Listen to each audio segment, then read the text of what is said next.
Ciao amici, buonasera a tutti. Mi sto facendo un trito di prezzemolo perché oggi mi preparo due gallinelle al cartoccio, una in bianco, aglio e prezzemolo e basta, e l'altra in rosso, timo, pomodorino e un po' di cipolla rossa. Quindi due ricette molto semplici e naturali, una bianca e una rossa, così non scontentiamo nessuno. Però molto naturali, quindi da lasciare intatte le proprietà e il gusto del pesce. Poi appunto fatto il cartoccio, quindi questo scrigno dove rimangono inalterate tutte le qualità dei prodotti, ancora di più si esalta il sapore. Vi consiglio di seguire la ricetta, farmi sapere nei commenti che cosa ne pensate, ci vediamo più tardi al lavoro finito e assaggeremo questo fagiano, noi lo chiamiamo fagiano, la gallinella, questo tipo di gallinella, che rimane rispetto a quella più rossa, quella classica, meno spinosa e più morbida. Adesso procedo a tagliare il prezzemolo e poi passiamo ai condimenti. Ecco qua. Per primo faccio il cartoccio della gallinella in bianco, quindi un foglio di carta forno, sale e pepe, e comincio il fondo. Il pepe che uso è quello multicolore, quindi rimane più aromatico. Poi prezzemolo tritato sotto, ecco qua, in questo modo. Poi lo spicchio d'aglio lo taglio a fette evidenti, in questo modo per dare sicuramente aroma e sapore, e poi per chi non lo volesse mangiare può essere levato facilmente. La quantità è molto discrezionale, io di solito ne metto 3-4 fettine sotto, qualcuna sopra, quindi mezzo spicchietto d'aglio in tutto. Adesso, dopo aver messo dell'olio extravergine d'oliva, sempre per far la base, metto il pesce, vedete, pulito, eviscerato, sciacquato e tutto. Metto il pesce e ripeto sopra il condimento, quindi un filo d'olio, poi un po' di sale, di pepe e anche il prezzemolo sopra. La quantità chiaramente è discrezionale, però è chiaro che la sapidità ci vuole sempre. Adesso anche qua un giro di pepe e poi il prezzemolo sopra e finisco con qualche fettina d'aglio. Aglio e prezzemolo sono due ingredienti che con il pesce ci stanno sempre bene, quindi sono veramente la base per ricette semplicissime. Bastano praticamente con un po' di olio, un po' di vino bianco, questi due ingredienti per far esaltare al massimo il prodotto. Quindi una volta messo un po' di aglio, vedete anche un goccino di vino bianco che male non fa. Adesso chiudo il cartoccio, ma non lo stringo moltissimo, cerco di lasciare un po' di spazio, quindi creo quasi una camera per non stressare troppo il pesce e quindi far circolare un po' i vapori. Una volta messo nella carta forno, poi lo sigillo anche con la carta stagnola, così rimane un po' più fermo il cartoccio stesso.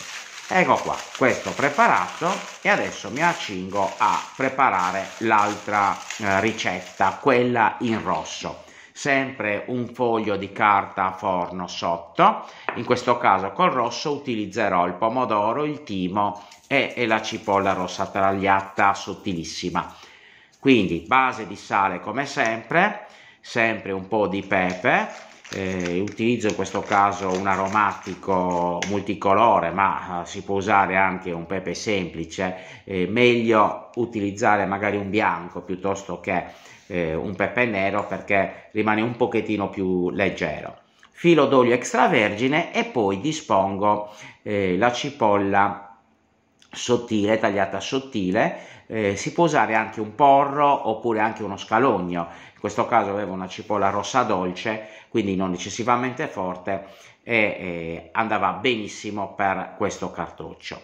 Adesso dei rametti di timo e del pomodoro tagliato a dadini, pomodoro maturo tagliato a dadini, e qua faccio la base che poi accoglierà l'altra gallinella.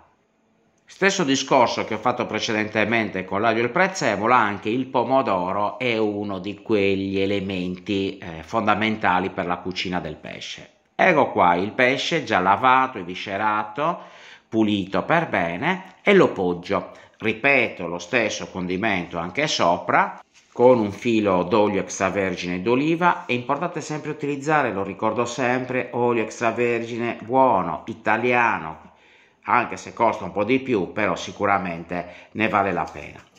Come sotto continuo il condimento con un pizzico di sale, un po' di pepe macinato, ecco qua. Poi le quantità chiaramente sono molto soggettive, la cipollina rossa che metto sopra la schiena del pesce e il pomodoro a pezzetti. E poi finisco con il timo.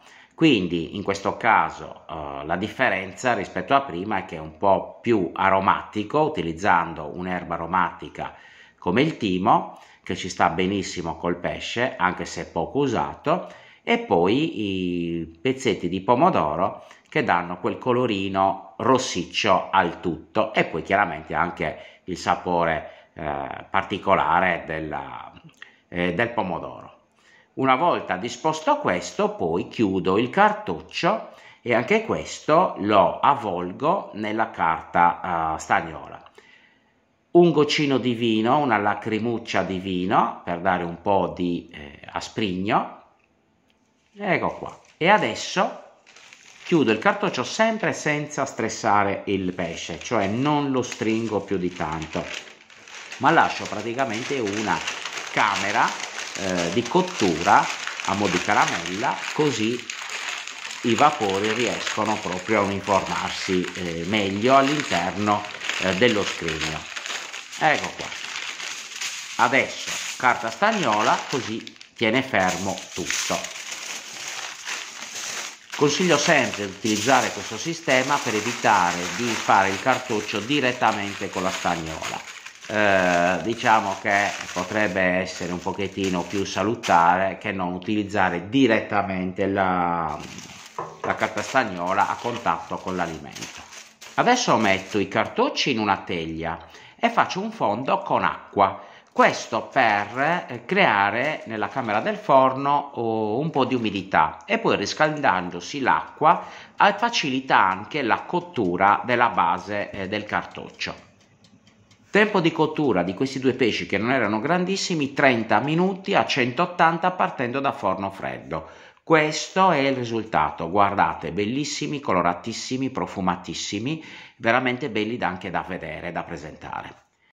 Ora non mi resta che assaggiare quello che è venuto fuori. Ecco qua.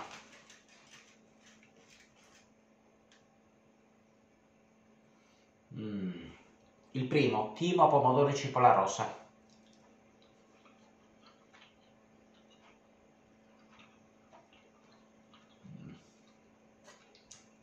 Stravanatissimo, spettacolo, veramente spettacolare, un'esagerazione.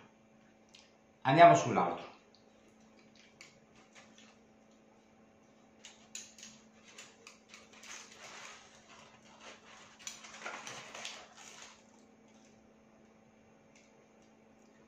Non vi dico l'aroma.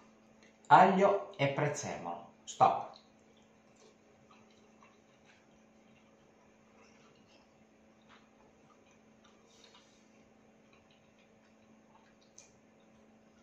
Strabanatissimo 2. Se devo fare una scelta, una preferenza, io aglio e prezzemolo. Molto semplice, gustosissimo, spettacolare. Ma non scherza neanche questo. Beh ragazzi, alla prossima ricetta. Io intanto non so con quale iniziare, però so come continuare. Ciao ragazzi, alla prossima. Spettacolo.